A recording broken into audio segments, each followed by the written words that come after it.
Hello and welcome to the Downsized. My name is Laraine Durham and I've lost over 50 pounds on the GLP-1 medication, tirzepatide. We're the channel that talks about all things GLP-1 health and weight loss related. We hope you will like and subscribe to our channel. And today we're talking to Dr. Jones. Very excited to have him on here. He's another YouTube content creator. So welcome to the Downsized, Dr. Jones. Yeah, thank you for having me. You're welcome. Well, Dr. Jones, tell us a little bit about yourself.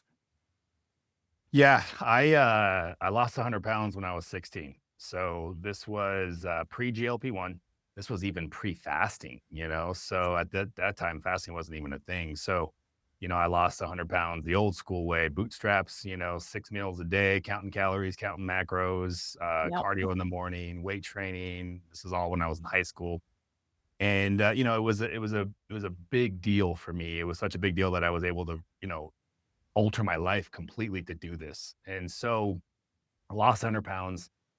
And, unfortunately, that wasn't the end of the struggle. I couldn't maintain that weight loss like many people do in the old school method and so for the next like almost 10 years, I yo-yoed in my weight. I never gained the entire 100 pounds back, but it'd be like 50, 60. So it was a lot.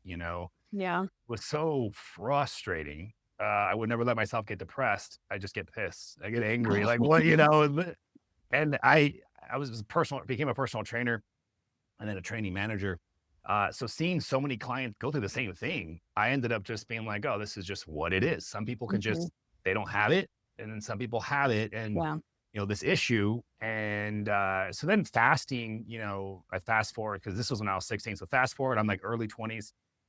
Fasting becomes a big thing. Intermittent fasting, just that made a huge difference. So that Mm. squashed the whole protein, needed all throughout the day. That was it was so strong in my brain. Like I'm going to lose muscle. It's going to be a problem, but it wasn't enough. And then so I'm like, all right, well, let's prolong fasting. I start pushing that. And then I end up kind of finding a protocol of very aggressive long fasting that truthfully gave me the most stability ever, right, in my weight. And so at that time, I had no idea why, but now I know it was insulin resistance and Mhm. metabolic dysfunction that prolonged fasting, among everything else, like weight training and eating cleaner, they all worked together. Hmm. So I became a doctor of chiropractic, and I adjust patients for a couple of years, but my passion really is this. And if I can go back, I would have been a medical doctor just because like my passion is helping people in this space Mhm. because of my own personal struggles. And so I medically integrated as soon as I started practicing. And just over the years, I've kind of started getting away from the pain and the musculoskeletal and really focusing on metabolic health. Hmm. So then you fast now GLP-1s is like 6 years ago, 7 years ago. We incorporate semaglutide for the first time and it was just so amazing. The first thing I said when I came across this medication was like, "Oh, that's gonna make it easier for our patients to do longer fasting." Because long is that's the first thing I said. I remember the doctor that I talked to about it who introduced me to it. And that's kinda always been my philosophy and my approach.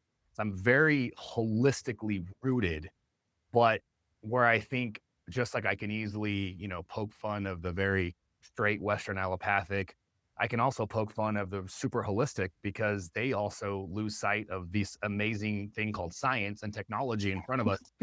And, Science. uh, Yeah. exactly, right? Yeah. Yeah. And that's really what separates us and what we do. So I have a whole team of medical practitioners. And so I run the coaching department, they run the medical side, and we work together. And it really is all about, in my opinion, the right way to use GLP-1s. I have so many opinions about obesity and where it's at and how it's being looked at. And it just kind of falls in the middle, like I'm this lone Okay. wolf on the side. Uh, Dr. Tina Moore is probably the closest aligned with my philosophies. I think fasting might be the only part where I wouldn't even say differ, but maybe I like it more than she does. But other than that, like we're pretty parallel as far as how we look at the body and where GLP-1s fit into the bigger equation. So I think she's just a pioneer for where she's at and what she's done to raise advocacy for different strategies of dosing, right? Right. microdosing, whatever you want to call it. I know people have bastardized her word and her Yeah. phrase. Saw that you guys did a little thing on it, but Yeah. yeah, that's in a nutshell, kind of who I am and what we do. Awesome. So have you used semaglutide, tirzepatide? Oh yeah, oh yeah. Yeah. So even though I was able to achieve a healthy weight without it, here's the thing, and this plays so much into where I look at obesity. It is a disease, by the way. I believe it's a chronic disease. I just don't think it's irreversible. That's the difference between me. I Hmm. think it's reversible, not for everybody, but it is a chronic disease. And so when you look at the literature of lasting weight loss is such a hard thing to accomplish, even prior to GLP-1s, and even with GLP-1s, by the way. But it helps, obviously. So you look at the biggest research we've done. Over 80% of people who have lost more than 10% of their body weight, they've gained it all back, right? Like you can't Yeah. maintain it. And so Right. I call these unicorns, the people who have successfully maintained their weight loss. And so they've done research on those too, as well. People who have like the unicorns, like what makes Hmm. them so special? What kind of patterns can we, because you would think that'd be a good spot to start looking and learn from. And what they found out really is the only identifiable repetitive things is these people have really tough mindsets, specifically never stopped exercising. They never stopped counting their calories. They continued to find good supportive environments. They had methods to cope with anxiety and depression. Like, oh, so that's all I got to do? Like, you know what I mean? Like, it's this, Well, I mean, they probably didn't have show noise either, right? I mean, that's well, what I would say as a formerly very heavy person who struggles with the disease of obesity. But what I mean, what do you think about that? so I think those studies didn't separate one or the other. It was just total weight loss. So I would gather that in that population, you have both people with true obesity, chronic disease, and Yeah. people that don't. And so, but my point is, I think the mindset is huge. That's where I was going with all that. So the Gotcha. mindset is Gotcha. huge. Gotcha. Hmm. And you're looking at a combination of multiple things, the GLP-1 being one huge piece of it. Hmm. But where I think the variable in terms of like, do I need it long term? Do I need large doses long term? Do I need microdosing long term? Mindset is that other parallel piece that it's just a lever that nobody's pulling on. Nobody knows how to pull on. And I think that needs to be recognized and brought into a larger pool of comprehensive treatment options, lifestyle interventions. But yeah, that's kind of how I look at it. So going back to me, uh, which was the original point of that story. I use it, and it has taken my health to the next level because what I wanted to say was I had to always exercise just a much larger amount of mental toughness to stay in shape, which Yeah. is what I notice among people, and that's what those studies identified too. Yeah. And so, but GLP-1s even the playing field because now the amount of effort I have to put forward in order to stay in shape or even get into better shape lowers. And so that's that Oh, connection. It becomes easier to maintain health. It becomes easier to maintain fitness with the introduction of GLP-1, particularly microdosing protocols is what I do. mhm. And that's ultimately my goal and our goal with patients is to improve their health so much that they can maintain their weight loss on microdosing. So when we talk about microdosing, what is that 1 milligram? Is that half a milligram of tirzepatide, or what is your definition of microdose? So to me, and this is totally to me, right? Like, Tina came up with her Yeah. definition. And Yeah. so, so I've heard crazy things, right? But it's low on a weekly basis. You have your starter doses. So 2.5 milligrams of tirzepatide, 0.25 of semaglutide. Hmm. So if you average out someone's monthly, what does it come out to weekly? And if it's less than the starter, Hmm. you're microdosing. And I say it like that because microdosing could be, for example, somebody doing 1 milligram of tirzepatide every week. Cool, Hmm. that's microdosing to me. Yeah. Or they might be doing like 2.5 or 5 once a month. Do the Oh, math, divide by and then 4. it smooths down over time. Yeah. Yeah. Yeah. Interesting. So we've had patients that have successfully maintained on both. I Hmm. personally argue for the larger hit, more time off, and I can get into it if you guys are curious why I like that better. But Yeah. either way, monthly divided by the weekly, your weekly is less than starter. To me, you've arrived in microdosing. You've arrived at the microdose. That's interesting. So, yeah, I know a lot of people are trying to figure out, do I come down in dose? Do I stretch out my dose? How do I figure out which camp I fall into once I get to my goal weight? Um, and I also want to mention that I'm not a doctor. uh, Dr. Jones is a chiropractor, a doctor of chiropractic. How do you say it? Chiropractic. Doctor of chiropractic. So I just wanted to get that in there. But yeah, how do you figure out if I need to stretch out my dose or if I need to just go down in dose? Well, are we talking, are you already at your goal weight and you've already done all that initial? Yes. Cool. So you lose your weight, you get to a healthy body fat percentage, visceral fat's decreased, your blood sugar levels will stabilize, like you've arrived or close to it. Yeah. So ultimately, it's a conversation with the patient and what they want to accomplish. Like that's the Mhm. biggest thing. I can't push, and we don't push our ideas on patients. We said, hey, here's an option. You probably Yeah. haven't been told that working towards weaning down to a micro was even an option, and that's the Right. biggest thing. Once they learn that that's an option, it's like we let them choose.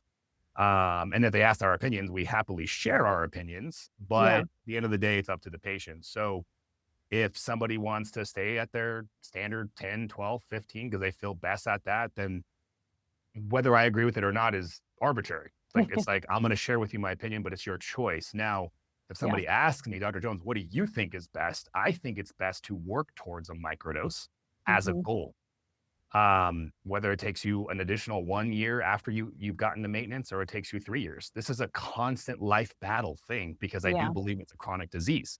Yeah. And you work on it by continuing to improve metabolic health, but combining it with improved mental strategies. That's Yeah. that that's Let's talk about some of those mindset pieces, some of those mental strategies. What are some of the things that we need to work on there?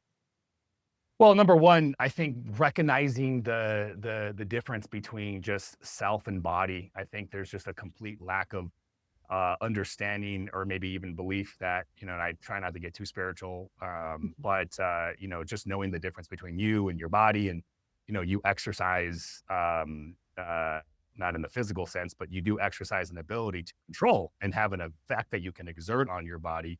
So just educating people on that alone, right? Like, Yeah. for example, when you're hungry, you don't have to eat. It's a conscious decision that you can make now. Mind you, when food chatter gets out of control, you lose that battle, right? Right. It's a constant ebb and flow. And so Mhm. you exercise as much control as you can, and knowing that you can exert more control evens the playing field. You're not going to win all the time, right? Yeah. That's where the tool, I know it very well too, as well. But Yeah. that tools like GLP-1s come into play. So to me, that's like, I think that's probably the most important thing is mentally understanding the difference between those two. And then Mhm. there's definitely plenty more, but I think that's the biggest one. Yeah, so it's interesting. Just because I'm hungry doesn't mean I need to eat. And with the GLP-1, I don't get as hungry all the time. I feel like I have more control over when I'm eating and when I'm not. Is that kind of what did I kind Yeah. of get that right? Yeah, I think, these are the best tools we've ever had in modern medicine. As somebody Yeah. that's so holistically rooted, I've never thought I would have ever jumped on board with a medication. But, Mm, you know, I don't they're technically not even medications. They're now Dr. Tina Moore calls them peptides. I call yeah. them modified peptides because they've been modified. It's completely unnatural to have GLP-1s in your body for that long. So Right. we can't call Our bodies make them, but they don't last but they like don't last as long. So the it would injections be do. Mhm. yeah, it would be unfair to call it like BPC 157, which is people inject that and it's not modified. It matches the one in your body. So you can say that's natural, Mm, but it's also unnatural that we're exposed to so many endocrine disrupting chemicals that caused mhm. our whole metabolic dysfunction to go haywire to begin with. So Aha. again, this is where you got to use a little science to even the playing field. Yeah. Well, I'm all for science. I'm all for science. Endocrine disruptors. Tell me more about that. Yeah, so and there's so many just chemicals that affect the body's ability to produce natural hormones. Endocrine is a system, your system of glands, right, that Mhm. produce hormones in the body.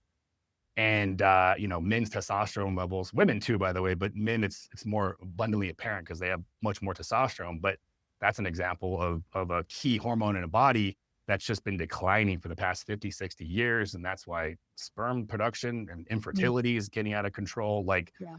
Um, it all comes down to the food that we're told is safe and the chemicals and things we buy at the stores that we're told are safe, when in reality, many times are not.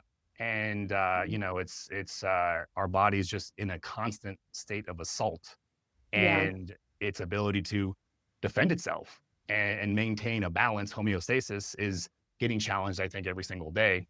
Mhm. And that's why I argue, my gosh, in my opinion, microdosing GLP-1s, I think every human probably needs that just to even the playing field. Oh, that's an interesting thought. What should we be eating on a GLP-1? It goes against the status quo for sure. So, uh, at the core of metabolic dysfunction is insulin resistance, Mhm. and at the core of insulin resistance is high insulin spiking foods, right? Mm. And so carbohydrates to me are the first to go. Now, I don't think a ketogenic diet for life or a carnivore diet, which is a whole secondary conversation.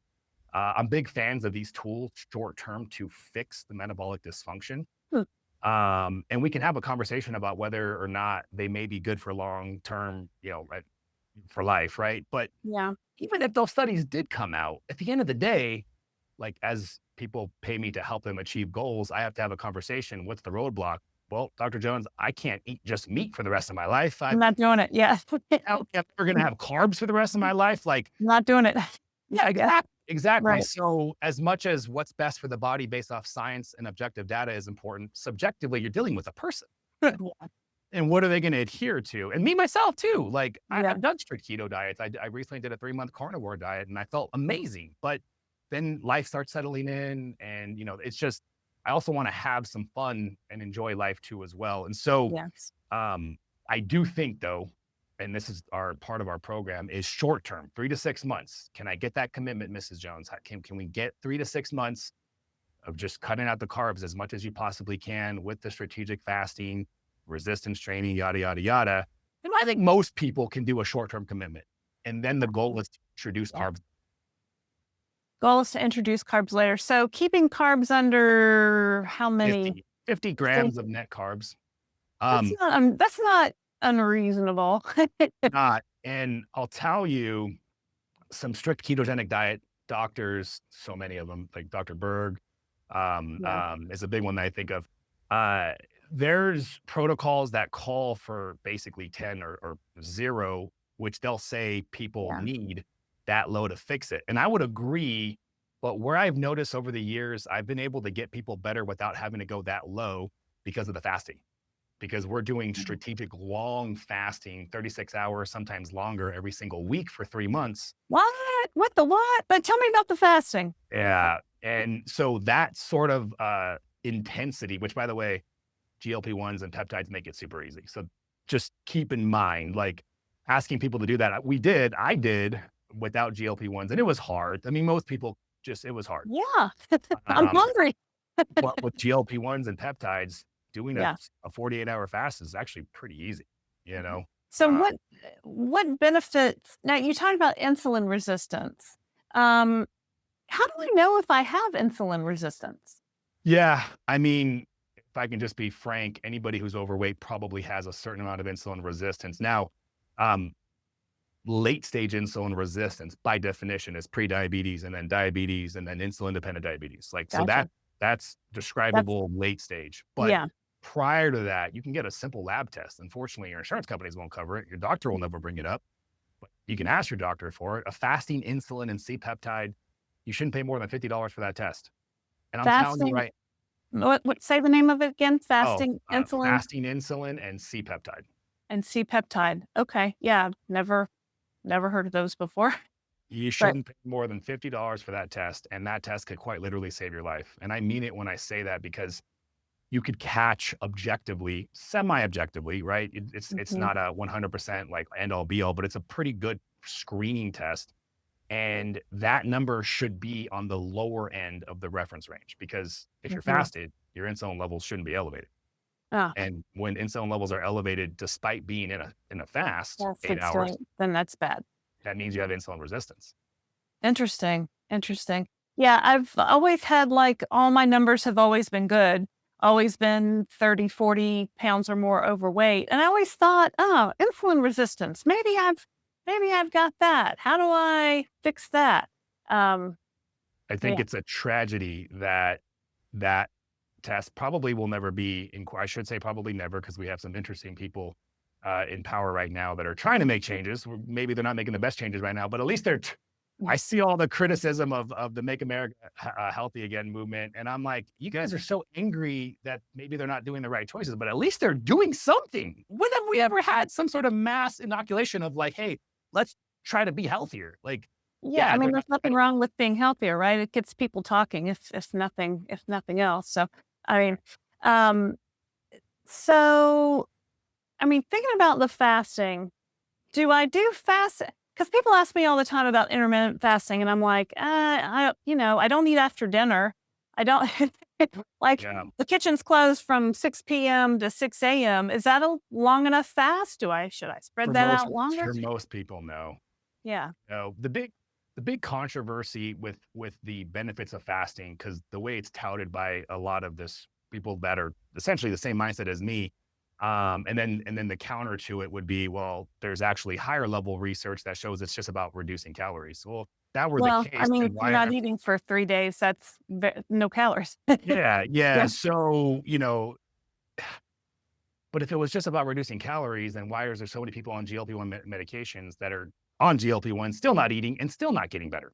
Ah, well, that's a good So, question. to me, there's a lot more than calories. I don't discredit calories, and that's where I fall on that.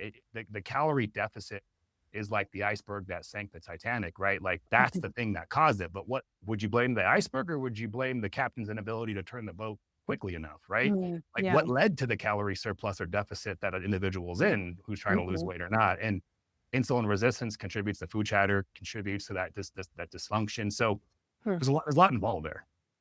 Yeah. Um, let's talk about protein. Yeah. How much protein should I be eating on a GLP-1? I like I like to keep it simple, so 1 gram per pound of target body weight. 1 gram per. All right. So if my target body weight is 140, I should be eating 140 grams of protein. Yep. Yep. If you get a little more than that, I'd rather you err on the side of a little bit more. 1 gram per pound of current body weight, unless you're at I mean, because if you're at your healthy weight, then you are at your target, right? But for Yeah. somebody who's morbidly obese, they're 45% body fat. That's a lot of extra protein. Yeah. But yeah, 1 gram per pound of target kind of accounts for the amount of skeletal muscle that person has, and getting enough protein to keep that positive nitrogen balance is what you want when Mm. you're in a calorie deficit to protect against catabolism, muscle breakdown. Yeah. So 140, that's probably 40 or 50 grams more than I'm eating now. Do you have any good tools to get there? Do you do protein supplements? What's your advice there? Optimally, we want to get as much whole food as we can, but Mhm. look, again, life, right? So Yeah. I tell patients at the end of the day, like, don't feel bad if you got a supplement. So supplement. I mean, just hit your protein targets, Yeah. and then just make it a goal to be as much as you can from food. So I am big on animal based, and I do think the learning so much from the carnivore diet just over the past year has taught me that I do think that a heavier animal based diet is very beneficial. So if you're eating protein every meal and that just Yeah. happens, then you're probably getting enough protein. Yeah. Cottage cheese, Greek yogurts, full fat, Yeah. and then have the protein powder handy Yeah. for when you need it. Yeah. That's the great those are great tips. I thought of something and then it went out of my head. Supplements. Do I need to be taking any particular vitamins or supplements along with my GLP-1 journey? You know, so the core four that are really irrelevant whether you're on GLP-1 or not: magnesium, vitamin D, high quality fish oil, and a good broad spectrum multivitamin. Like that doesn't change. So Mhm. I would just say those become even more urgent because you're eating less food, Right. right? I mean, your average American, your average individual already has poor digestion and compromised absorption already. Hmm. And now you introduce a medication that slows down the GI transit and you give them less food. I mean, they're going to become micronutrient deficient. That's just Mm. likely to happen. So you cover the basis there. And then some GLP-1 particulars, a good broad spectrum digestive enzyme. Like I think Mm. that Yeah, from the functional world, that's almost like the standard protocol if functional doctors always do, because again, compromised digestion is so widespread. And then again, we just talked about why it becomes a bigger deal. And then a probiotic, same thing. You know, Probiotic. we want to keep a diverse microbiome bacteria in our gut as much as we can. Mhm. So I think those two become absolutely core. So that becomes my core six for GLP-1 Okay. patients with particulars for particular situations outside of. Are digestive enzymes, in a pill something in a pill form? I've never taken that. Yeah. Yep. Okay. Okay, and probiotics, I guess I get from things like yogurt or You could supplement, ideally, if you can uh, get fermented foods in your diet. yeah. You know, I love Korean food, but I can't do kimchi. Oh. I know, and that's like I know. I yeah, so, but I can do sauerkraut. So I'll throw Okay. sauerkraut in my sardines, I'll do sauerkraut as much as I can.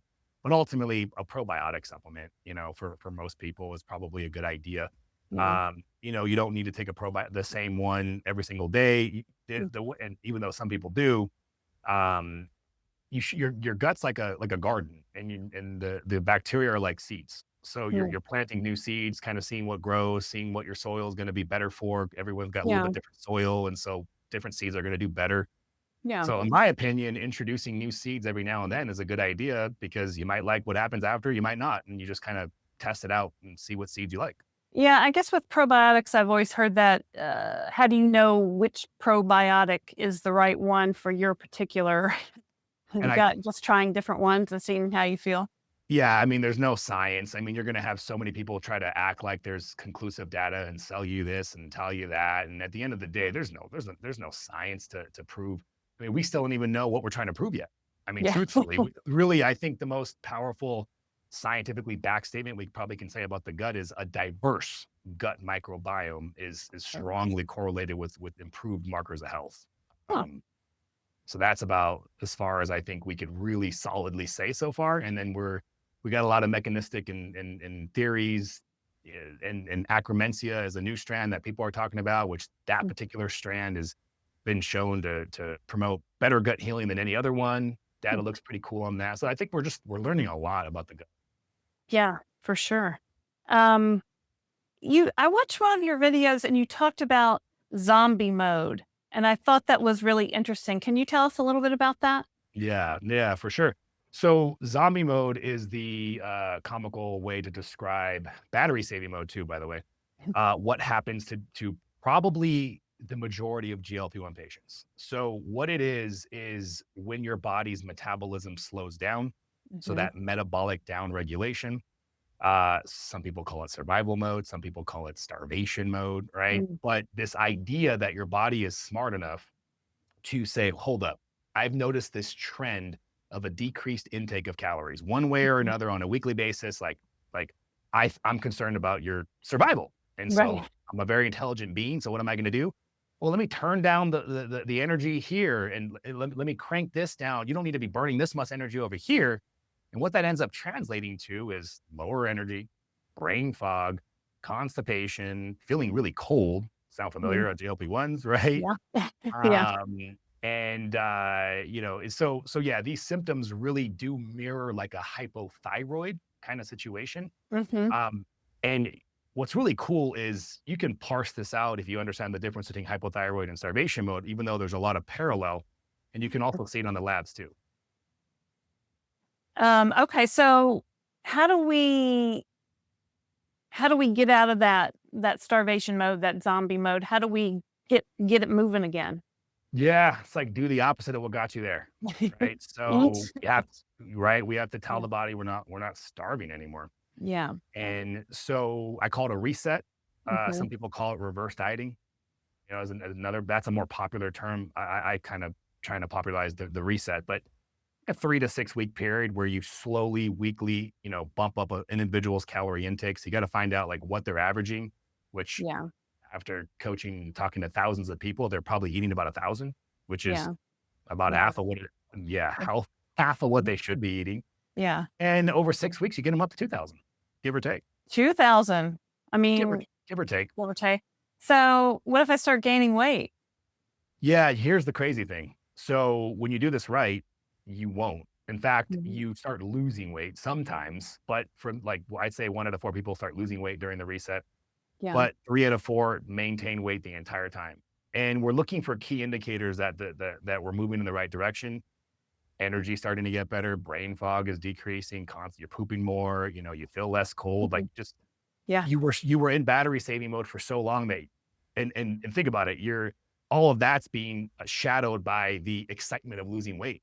Yeah. But if you sit down and go, okay, let's separate the excitement of what's happening and let me think about how I feel. I actually feel like crap.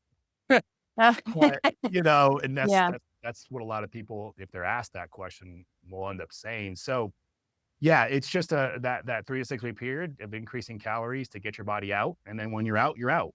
And then if you're working with me, rather than having you eat less every single day as far of a daily calorie deficit, that's where the fasting comes into play.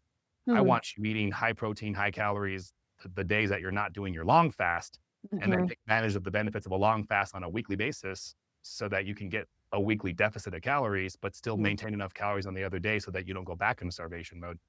Mhm. So it's like a unique approach towards cycling your calories, but you're fasting too and getting all the benefits of that because you got to fix the insulin resistance. And Yeah. that's the biggest way to do that.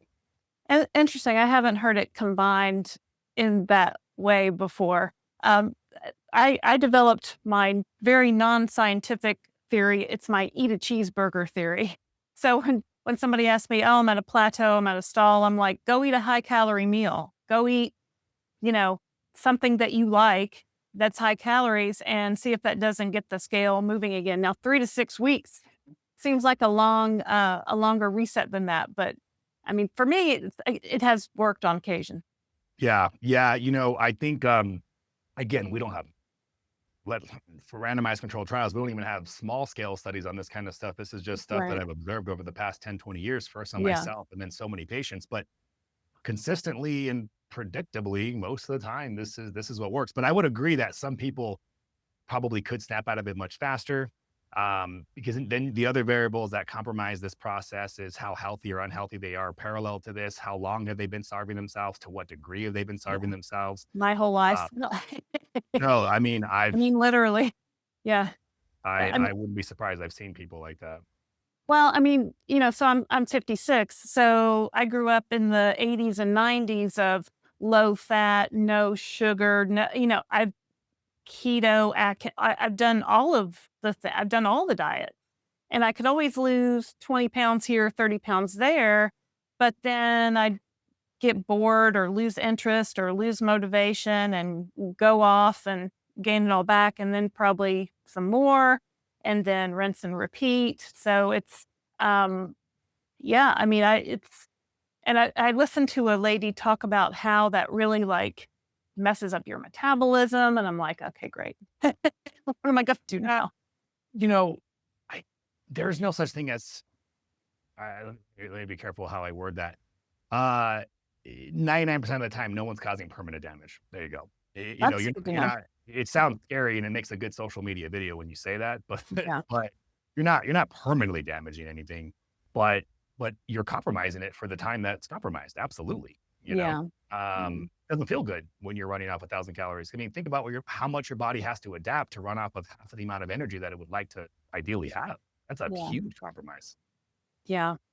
Um, yeah, I just think about I used to run. I was running like 5Ks, 10Ks, half Okay. marathons. I did a couple triathlons at, 40, 50 pounds overweight. And that was really hard. But I was like, Yeah. if I could just exercise it off, if I could just work harder, and it of course didn't work. Talk to me about exercise. What kinds of exercise do you prescribe for your patients? Well, resistance training is the number one, hands down. I mean, look, cardio is great. In particular, if we talk about cardio, more high intensity interval training, but Mm. over a steady state for sure. Mhm. But even over that, we got to get the skeletal muscle protected, and that's more important to me 99% of the time than their cardiovascular strength. It just is. Yeah. Uh, and it doesn't need to be a crazy amount, 3 times a week, 45 minutes. But and I managed gyms before I Mm. did this, and so the there's the approach towards working out in a weight loss sense, because they don't understand the metabolic piece of it, and it's just about calories. How can I get resistance training with maximal calorie burn? And so the only way you do that is by more of the high intensity, short rest kind of exercises and workout Mhm. routines. And a lot of them, not all of them, a lot of them, by doing that, you burn more calories at the end of the workout, but then that comes at the sacrifice of not producing as much muscle stimulation, which Mm, specifically would be muscle breakdown, and mm, therefore muscle repair afterwards. And hmm. so to me, that is the most important thing. And we call that hypertrophy training, muscle building. I literally tell all my patients, you need to lift like you're a 20-year-old boy trying to get big. You need to lift like that. So I guess that means heavy. Yeah. And so just to be clear, yes, you'll see a lot of people say lift heavy, lift heavy, lift heavy. But to be specific, increasing the weight or the resistance on whatever lift you're doing doesn't have to be the first lever that you pull on to Mm, lift heavy. Your range of motion, increasing your range of motion, decreasing your tempo, which is the movement and speed, hmm, focusing on the muscle as you're lifting. All of those have been verified scientifically that will increase that stimulus, that muscle breakdown. And then really the most important thing is taking that set to extreme to actual muscular failure mm, within 1 to 3 reps of muscular failure. You don't have to go all the way to failure, but getting those down first and then increasing your weight really mm. should be the order first, because if you started cranking the weight up first before you've gotten form down and your body's ability to recruit stabilizers, protect against injuries, now you're rubbing up against injuring yourself, which Mm. for your average 50-year-old, who hasn't lived in 20 years and she's going to her garage dusting off her weights or asking her son to help her, like that's my concern Yeah. is like, don't hurt yourself. So we got to work up to that, but you can work up. So I'm on a quest to be able to do a pull-up, an unassisted pull-up. It's awesome. So there's a weight machine at the gym, an assisted pull-up machine. So my question is, do I try like I can do 2 on 30, like 30 pounds assisted. Should I start with on a higher weight and do more reps to failure? Or should I start at my best 30 and try to crank that? Which should come first? I think you're telling me to do the 50 first and do to failure. Yes. So the rep range Uh-huh. should be 8 to 12 8 to is 12. the 8 to 12 rep range is the best. Well, is your goal strength? Sorry, is your goal strength or muscle mass? Because it sounded like based off what you said, it's strength, but I'm Right. not sure. If your Yes. goal is strength, technically rep range does better on the lower side from like 3 to 6, 7 reps. Okay. But if we're talking about best for GLP-1, the generally the best goal is hypertrophy, which is 8 to 12. Gotcha. So, but you'll do good. You'll get strength in both ranges. Yeah. You start losing strength as you start going above a 12 to 20 reps. But Oh, yeah, you start who's doing that? the amount of strength that you gain Yeah. decreases. But the most important variable, whether you're doing 3 reps or whether you're doing 20, is did you choose the right weight? Is your tempo and range of motion going to get you to get near muscular failure within 1 to 3 reps of where you stopped? So when you say Mm. I can do 2 pull-ups, I'm assuming you're being like, that's it. Like I can't do one more. So you're getting near muscular failure. So if Yeah. I were you, I wouldn't increase the weight. I'd probably decrease the weight, or in this case, increase the weight because it's a reverse. Reverse. You're M- right. Make it easier for yourself and start trying to train up to 4 to 5 to 6. Right? Okay. Once you can get to 7 or 8 reps, since your priority is strength, then Mhm. you decrease the resistance. In this case, decrease the Uh, weight, and then you kind of cycle. yeah. Okay. All right. That's kind of the opposite of what I've been doing. So I'll try that and see if I have a little bit better results. So for somebody who maybe hasn't worked out in years or maybe has never gone in a gym, but now they're starting to lose weight on the GLP-1, they're feeling a little bit about better about themselves. Is there a good place to start? Like how can they Get start yourself a personal trainer. personal training? I'm looking for eventually trying to figure out what I'm gonna do, come up with my own or Oh, integrate with some sort of national based. But yeah. I kid you not, like 3 to 5 sessions with a personal trainer, a couple $100, when you don't know where to start, Yeah. even if you think you know where to start, a lot of times you don't, No, I have no idea. Yeah, yeah. Look, 5, 10 sessions with a trainer. After that, when you're really comfortable, at that point, you're paying for someone to push you, which is still amazing, but the Yeah. ROI definitely drops. So if you Right. can afford that, it's a luxury in my opinion after that. But Yeah. to get you competent and Mhm. comfortable at the gym that you're working at the location, showing you how Yeah. to use the machine, showing you the variations, giving you the affirmative that you're not hurting your injuries, especially if you have injuries. Now you need a trainer who knows how to work around Mm. injuries too. Yeah. But once you know how to do that, the fastest way to do that is with a trainer, without a doubt, a good one. Gotcha. Yeah. People ask me that all the time. Um, how do you set with your patients their goal weight? How do you know what your goal weight is? It's such a minimally important number to me, but it is to them. So I go, "What is your goal weight?" It's literally that's Yeah, honestly how because it's arbitrary. I don't care what your goal weight is. it Our is goal is to arbitrary. fix Right. yeah, fix your body. Right. The BMI tends to be somewhat near the range. So if someone's asking me, all right, let's just go for your BMI weight, because I really don't care. We want to get the fat off your body Ah, and we want to maintain the muscle mass on your body. That's my primary goal. While doing that on the lowest dose of the GLP-1, by the way. okay. All While right. doing that on the lowest dose. That's another Mhm. mindset piece, probably number 2, is teaching people that in your journey on GLP-1s, just remember, you don't have to increase. It's not that there's nothing wrong with increasing. There isn't a shame to increase. There's no sort Right. of like, Mental David Knapp said this in an superiority. email yeah, he said this in an email one time. There's no shaming if you increase, Right. but at the same time, there's also a positive if you don't have to. So make that a goal. And the only Yeah. way you can improve the likelihood of not having to increase your dose is by implementing more on the lifestyle side of things. The lifestyle side. Right. I I mean, that's good advice, right? So as I did my journey, I got all the way up to 12.5. I hit my goal weight Yeah, and then yeah.